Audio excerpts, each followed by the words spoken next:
নমস্কার, তনুশ্রী হোম কিচেনে সবাইকে স্বাগত। আজ রয়েছে ক্যাফে স্টাইলের জলখাবার, যেটা ঘরেতে কম খরচে বানিয়ে নিতে পারবে, আর এটা খেতেও হয় ভীষণ টেস্টি। এর জন্য লাগবে ব্রেড। এখানে ব্রাউন ব্রেডও তোমরা ইউজ করতে পারো। আমি এখানে 6 পিস ব্রেড পাতলা পাতলা করে বেলে নিয়েছি। আর এক একটা জলখাবারের জন্য 2টো করে ব্রেড লাগবে, সেটা খেয়াল রাখবে। এবার এই ব্রেডগুলো গোল গোল করে কেটে নিতে হবে। এর জন্য আমি টিফিন বক্সের কৌটা ব্যবহার করেছি। চাইলে তোমরা যদি কুকি কাটার থাকে গোল, সেটা দিয়েও কেটে নিতে পারবে। তো আমি 2টো করে ব্রেড দিয়েছিলাম, দেখলাম একটা করে ব্রেড কাটলে বেশি সুবিধা হবে, তো একটা একটা করে ব্রেড তোমরা কেটে নিতে পারো। ব্রেড গোল করে কাটার সময় ধারগুলো ফেলে দেবে না। এই ধারগুলো মিক্সিতে ব্লেন্ড করে বিস্কুটের ব্রেডের ক্রাম্বস বানিয়ে নিতে পারো, যেটা আজকে এই রেসিপিতে ব্যবহার করা হবে। এবার রাউন্ড শেপের 2টো পাউরুটি একসাথে নিয়ে নেব। নিয়ে এবার জলের মধ্যে একটু হাতটা চুবাবো, আর ধারগুলো, ব্রেডের ধারগুলো বেশ টিপে টিপে বন্ধ করে দিতে হবে, যাতে কোনো রকম ফাঁকা না থাকে। 2টো ব্রেডের মাঝখানে ফাঁকা থাকলে অল্প জল দিয়ে মুখটা ভালো করে বন্ধ করে নিতে হবে, যাতে ফাঁকা না থাকে। তো এরকমভাবে দুটো করে ব্রেড নিয়ে আমি মুখ দুটো কিন্তু জল দিয়ে সিল করে নিয়েছি। এবার একটা প্লেটের মধ্যে আমি ডিম ফাটিয়ে নিয়েছি, আর এই ডিমের গোলার মধ্যে অল্প নুন গোলমরিচ দেওয়া রয়েছে।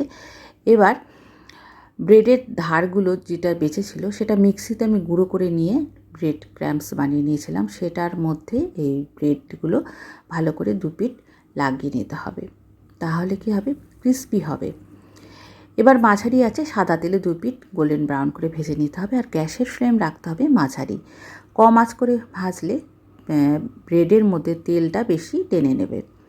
মাঝারি আঁচে ভাজলে তাড়াতাড়ি ব্রেডগুলো ফুলে যাবে, বেশ লুচির মতো গোল গোল। দেখো ফুলে গেছে। এবার আমি এইগুলো আলাদা করে তুলে রাখবো। তো একই রকমভাবে ব্রেডের লুচিগুলো ভেজে নেব, আর এই লুচিগুলোর মাঝখান দিয়ে ছুরি দিয়ে কেটে নিলেই তৈরি হয়ে যাবে ব্রেড পকেট। আর এই ব্রেড পকেটগুলো কিন্তু বেশ ক্রিস্পি হয়। আওয়াজ শুনেই তোমরা বুঝতে পেরেছো এটা কতটা ক্রিস্পি আর খাস্তা হয়েছে। ব্রেড পকেট কিন্তু তৈরি। এবার এই ব্রেড পকেটের মধ্যে তোমাদের পছন্দ মতো স্টাফিং ভরে পরিবেশন করতে পারো। তো অনেক সময় আমি কী করি, আলুর স্টাফিং বানাই, অনেক সময় ডিম বা মাছ মাংস দিয়েও স্টাফিং বানিয়ে নিতে পারো। তবে আজকে তৈরি হবে মাশরুম দিয়ে একটা টেস্টি দুর্দান্ত স্বাদের একটা রেসিপি, মাশরুমের ঘি রোস্ট। প্রথমে মাশরুম গরম জল দিয়ে খুব ভালো করে পরিষ্কার করে ধুয়ে নিতে হবে, কারণ মাশরুমের গায়ে কিন্তু প্রচুর ময়লা থাকে। এবার তোমাদের পছন্দ অনুযায়ী মাশরুম কেটে নাও। এবার একটা চপার নিয়ে নিয়েছি, আর নিয়েছি কিছু আদা রসুন লঙ্কা। রসুন এখানে 10-12 কোয়া, আদা হাফ ইঞ্চি, আর 2টো কাঁচা লঙ্কা। তো লঙ্কা চপারে দিয়ে দেবো। আর এরকমভাবে চপারে সবজি কেটে নিলে নিমেষের মধ্যে একদম মিহি করে কুচানো হয়ে যাবে। আমি একটা মাঝারি সাইজের পেঁয়াজ দিয়েছি। তারপর ব্যাস সুতোটা টানলেই কিন্তু দেখবে সাথে সাথে একদম সমস্ত কিছু কুচিয়ে গেল। ফ্রাই প্যানে আমি 2 চামচ সাদা তেল দিয়েছি, আর কোচানো পেঁয়াজ, আদা, লঙ্কা আর রসুন রয়েছে অল্প, সেটা। এবার এর মধ্যে টমেটো আর ক্যাপসিকাম কুচি দিয়ে দিয়েছি।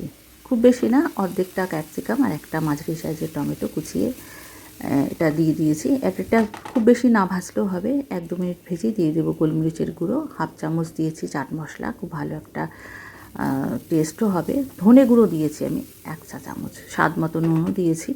সমস্ত কিছু দিয়ে একটু নেড়ে ছেড়ে দিয়ে দেবো মাশরুম দেওয়ার পর কিন্তু মাশরুম থেকে জল বেরোবে, সেই জলটা টেনে যাওয়া অবধি একটুখানি মাঝারি আছে নেড়ে ছেড়ে নেব। এরপর আমি 2 চা চামচ মতো ঘি দিয়েছি, খুব ভালো একটা টেস্ট হবে, তবে ঘিটা তোমরা স্কিপও করতে পারো। এবার মাশরুম থেকে জলটা যখন একদম টেনে যাবে, তখন পেরি পেরি মশলা আমি 2 টেবিল চামচ মতো দেব। তো এই পেরি পেরি মশলা যে কোনো গ্রসারি স্টোরেই তোমরা পেয়ে যাবে, খুব বেশি দাম না, 10 টাকা করে পাউচগুলো পাওয়া যায়। তো 1 প্যাকেটের থেকে আমি অর্ধেকটা আমি পেরি পেরি মশলা মাশরুমের সাথে খুব ভালো করে মিশিয়ে নেব।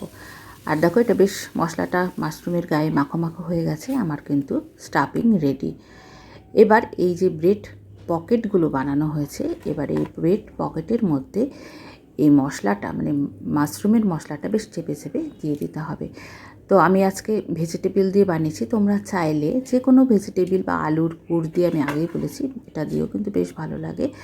আমি সসটা বানিয়েছি কাসুন্দি আর মেয়োনিজ দিয়ে, একটু টমেটো কেচাপও মিশিয়ে নিয়েছি।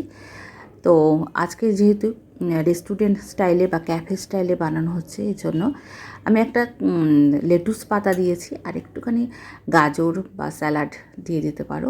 দেখতেও ভালো লাগবে, খেতে অবশ্যই খুব ভালো লাগবে। তো কম খরচে ক্যাফে স্টাইলের কিছু বানিয়ে খেতে চাইলে আজকের এই রেসিপি ট্রাই করে দেখতে পারো, আশা করি ভালো লাগবে। তো আজ এই পর্যন্ত, আবার চলে আসবো নতুন কোনো ফ্লেভার নিয়ে। আজকের রেসিপি কেমন লাগলো অবশ্যই কমেন্ট করে জানাবে, ভালো লাগলে লাইক করে পাশে থাকবে। আজকে কোনো নতুন বন্ধু থাকলে সাবস্ক্রাইব করে বেল আইকনটি প্রেস করে যেন সহজ নিত্য নতুন রেসিপির আপডেট পাওয়ার জন্য। সকলে ভালো থেকো, ধন্যবাদ।